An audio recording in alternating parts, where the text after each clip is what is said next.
السلام علیکم دوستو، امید ہے کہ سب خیریت سے ہوں گے۔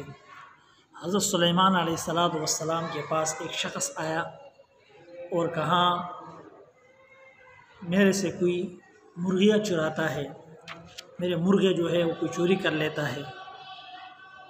تو حضرت سلیمان علیہ السلام نے سب کو جمع کیا اور خطبہ دیا اور پھر کہا ایک شخص ہے جو پڑوسیوں کی مرغیاں چراتا ہے، وہ پھر اس حال میں مسجد آتا ہے کہ اس کے سر کے اوپر مرغیوں کے پر لگے ہوتے ہیں۔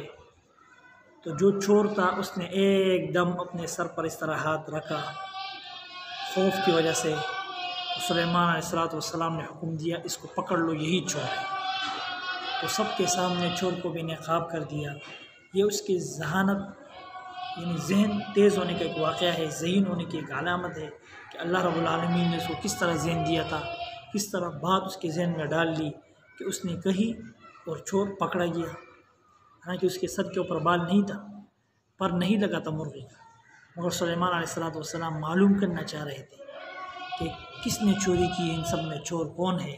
تو چور نے خود بخود، جب سلیمان علیہ السلام نے کہا کہ وہ شخص چوریاں کرتا ہے، تو پھر مسجد میں آتا ہے اس حال میں کہ اس کے سر کے اوپر پر لگا ہوتا ہے مرغیوں کا، چوری شدہ مرغیوں کا پر اس کے سر کے اوپر لگا ہوتا ہے۔